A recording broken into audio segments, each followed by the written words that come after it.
ನಮಸ್ಕಾರ. ಕಾಂಗ್ರೆಸ್ ಸಮಾವೇಶದಿಂದ traffic jam ಉಂಟಾಗಿ ಕೆಲ ವಿದ್ಯಾರ್ಥಿಗಳು ನೀಟ್ ಪರೀಕ್ಷೆ ತಪ್ಪಿಸಿಕೊಂಡಿದ್ದಾರೆ ಎಂಬ ಆರೋಪಕ್ಕೆ ಕೆಪಿಸಿಸಿ ಅಧ್ಯಕ್ಷ ಬಿಕೆ ಹರಿಪ್ರಸಾದ್ ಪ್ರತಿಕ್ರಿಯೆ ನೀಡಿದ್ದಾರೆ. ಭಾನುವಾರ ಟ್ರಾಫಿಕ್ ಒತ್ತಡ ಕಡಿಮೆ ಇರುವ ಕಾರಣವೇ ಸಮಾವೇಶ ಆಯೋಜಿಸಲಾಗಿತ್ತು ಎಂದು ಅವರು ತಿಳಿಸಿದ್ದಾರೆ. ಪರೀಕ್ಷೆ ಆರಂಭಕ್ಕೂ ಮುನ್ನವೇ ವಾಹನಗಳನ್ನು ಕಾರ್ಯಕ್ರಮದ ಸ್ಥಳದೊಳಗೆ ಪ್ರವೇಶಿಸಲು ವ್ಯವಸ್ಥೆ ಮಾಡಲಾಗಿತ್ತು. ಟ್ರಾಫಿಕ್ ನಿರ್ವಹಣೆಗೆ ಸೇವಾದಳದ ಕಾರ್ಯಕರ್ತರು ಹಾಗೂ ಪೊಲೀಸರಿಗೆ ಅಗತ್ಯ ಸೂಚನೆಗಳನ್ನು ನೀಡಲಾಗಿತ್ತು ಎಂದು ಅವರು ಹೇಳಿದ್ದಾರೆ. ಪರೀಕ್ಷೆಗೆ ಹಾಜರಾಗಲು ಸಾಧ್ಯವಾಗದ 2 ಅಥವಾ 3 ವಿದ್ಯಾರ್ಥಿಗಳ ಬಗ್ಗೆ ವಿಷಾದ ವ್ಯಕ್ತಪಡಿಸಿದ ಹರಿಪ್ರಸಾದ್ ಮುಂದಿನ ಪರೀಕ್ಷೆಗೆ ಅಗತ್ಯ ಸಹಕಾರ ನೀಡುವುದಾಗಿ ಭರವಸೆ ನೀಡಿದ್ದಾರೆ. ಇದೇ ವೇಳೆ ಬಿಜೆಪಿ ಈ ವಿಚಾರವನ್ನ ರಾಜಕೀಯವಾಗಿ ಬಳಸಿಕೊಳ್ಳುತ್ತಿದೆ ಎಂದು ಆರೋಪಿಸಿದ ಅವರು ದೇಶಾದ್ಯಂತ ನೀಟ್ ಪರೀಕ್ಷಾ ವ್ಯವಸ್ಥೆಯಿಂದ ವಿದ್ಯಾರ್ಥಿಗಳು ಸಂಕಷ್ಟ ಅನುಭವಿಸುತ್ತಿದ್ದಾರೆ ಎಂದು ಟೀಕಿಸಿದ್ದಾರೆ. ನೀಟ್ಗೆ ಸಂಬಂಧಿಸಿದ ಸಮಸ್ಯೆಗಳ ಬಗ್ಗೆ ಕೇಂದ್ರ ಸರ್ಕಾರ ಮತ್ತು ಪ್ರಧಾನಿ ನರೇಂದ್ರ ಮೋದಿ ಮೌನವಾಗಿದ್ದಾರೆ ಎಂದು ಹರಿಪ್ರಸಾದ್ ಆರೋಪಿಸಿದ್ದಾರೆ. ನೀಟ್ ಪರೀಕ್ಷೆಯಲ್ಲಿ ಕೆಲವು ವಿದ್ಯಾರ್ಥಿಗಳು ಟ್ರಾಫಿಕ್ ಸಮಸ್ಯೆಯಿಂದ 2-3 ವಿದ್ಯಾರ್ಥಿಗಳು ಪರೀಕ್ಷೆಗೆ ಹಾಜರಾಗದೆ ಉಳಿದಿದ್ದಾರೆ ಎಂದು ನಾನು ನೋಡಿದೆ.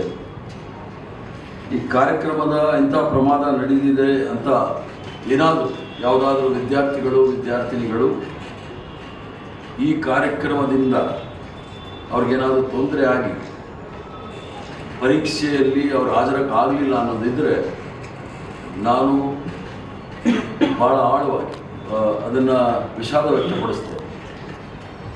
ಆ ವಿಷಾದ ವ್ಯಕ್ತಪಡಿಸೋದ್ರಲ್ಲಿ ನಮಗೇನು ಇದಿಲ್ಲ. ಇದಕ್ಕೆ ನಾವು ಮುಂಜಾಗ್ರತೆ ಕ್ರಮ ತೆಗೆದುಕೊಳ್ಳೋದ್ರಲ್ಲಿ ನಾವೆಲ್ಲ ಪೊಲೀಸ್ ಅಧಿಕಾರಿಗಳಿಗೆ ಮತ್ತು ನಮ್ಮ ಕಾಂಗ್ರೆಸ್ ಸೇವಾದಳದ ಕಾರ್ಯಕರ್ತರಿಗೆ ಭಾಳ ಸ್ಪಷ್ಟವಾಗಿ ನಾವು ಕೆಲವು ನಿರ್ದೇಶನ ಕೊಟ್ಟಿದ್ವಿ. ಪೊಲೀಸ್ ಅಧಿಕಾರಿಗಳಲ್ಲಿ ನಾವು ಚರ್ಚೆ ಮಾಡಿ ಯಾವ ರೀತಿ ನಾವು ಈ ಕಾರ್ಯಕ್ರಮವನ್ನು ಮಾಡಬೇಕು ಅನ್ನೋದು ಸಹ ಅವ್ರಿಗೆ ವಿವರವಾಗಿ ಹೇಳಿದ್ವಿ.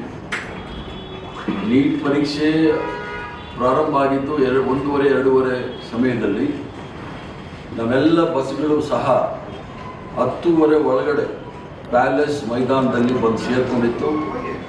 ಎಲ್ಲೂ ಸಹ ಸಮಸ್ಯೆ ಆಗಬಾರ್ದು ಅಂತೇಳಿ ನಾವು ಪ್ಯಾಲೇಸಲ್ಲಿ ಇರ್ತಕ್ಕಂಥ ಎಲ್ಲ ಮೈದಾನದ ಜಾಗವನ್ನು ತೆಗೆದುಕೊಂಡು ಅಲ್ಲಿ ಎಲ್ಲ ವಾಹನಗಳನ್ನು ಅಲ್ಲಿ ಪಾರ್ಕ್ ಮಾಡಲು ನಾವು ಆಸ್ಪದ ಮಾಡಿಕೊಟ್ಟಿದ್ವಿ. ಆದರೂ ಸಹ ತಪ್ಪು ನಡೆದಿದೆ. ಕೆಲವು ಮಕ್ಕಳು ಅದರಲ್ಲಿ 2-3 ಮಕ್ಕಳನ್ನ ಭಾಳ ನಿರಂತರವಾಗಿ ಮಾಧ್ಯಮದಲ್ಲಿ ತೋರಿಸ್ತಾ ಇದ್ರು ಮತ್ತು ಸೋಷಿಯಲ್ ಮೀಡಿಯಾ ಟ್ರೋಲ್ ಮೀಡಿಯಾದವರು ಆ ಮಕ್ಕಳನ್ನ ತೋರಿಸ್ತಾ ಇದ್ದಾರೆ. ಅವ್ರಿಗೇನಾದರೂ ಆ ತೊಂದರೆ ಆಗಿದ್ದರೆ ಅವ್ರಿಗೇನಾದರೂ 3 ಜನಕ್ಕೆ ಏನಾದ್ರು ತೊಂದರೆ ಆಗಿದ್ದರೆ ಅವ್ರಿಗೆ ಆ ಮುಂದಿನ ಎಕ್ಸಾಮ್ ತಗೊಳ್ಳೋಕ್ಕೆ ಎಲ್ಲ ರೀತಿಯ ಸಹಾಯವನ್ನು ಸಹ ನಾವು ಮಾಡಲಿಕ್ಕೆ ನಾವು ಸಿದ್ಧರಿದ್ದೇವೆ. ಅದರ ಜೊತೆಗೆ ಪದೇ ಇವ್ರಿಗೆ ಭಾರತೀಯ ಜನತಾ ಪಾರ್ಟಿಯವ್ರಿಗೆ ಕಾಂಗ್ರೆಸ್ ಪಕ್ಷದವರು ಏನೋ ಮಾಡಿದ್ದಾರೆ ಅಂತ ಹೇಳ್ತಕ್ಕಂಥ ಭಾರತೀಯ ಜನತಾ ಪಾರ್ಟಿಯವರು ಕೆಲವಕ್ಕೆ ಇನ್ನೂ ಸಹ ಉತ್ತರ ಕೊಟ್ಟಿಲ್ಲ. ಇದೇ ನೀಟ್ ಎಕ್ಸಾಮ್ನ ಇಲ್ಲಿಯವರೆಗೆ 3 ಬಾರಿ ಪೋಸ್ಟ್ಪೋನ್ ಮಾಡಿರ್ತಕ್ಕಂಥದ್ದು, ಮುಂದೆ ಹಾಕಿರ್ತಕ್ಕಂಥದ್ದು ನಾವು ನೋಡಿದ್ದೀವಿ.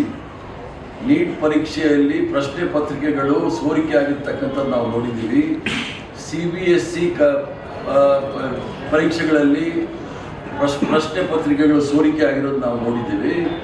ಅದಲ್ಲದೆ ಹೋದ ಬಾರಿ ಸುಮಾರು 12ಕ್ಕೂ ಹೆಚ್ಚು ಜನ ಆತ್ಮಹತ್ಯೆ ಮಾಡಿಕೊಂಡು ದೇಶದ ಸರೆಂಡರ್ ಮೋದಿ ಆಗಲಿ ಅಥವಾ ಶಿಕ್ಷಣ ಸಚಿವರಾಗಿರ್ತಕ್ಕಂಥ ಧರ್ಮೇಂದ್ರ ಪ್ರಧಾನ್ ಅವರಾಗಲಿ ಯಾವುದಾದ್ರೂ ಒಂದೇ ಒಂದು ಆ ವಿಚಾರದಲ್ಲಿ ವಿಷಾದವಾದ ವ್ಯಕ್ತಪಡಿಸಿದ್ದಾರೆ ಅನ್ನೋದು ನಾನು ಕೇಳಲಿಕ್ಕೆ ಇಚ್ಛೆ ಬರ್ತೇನೆ.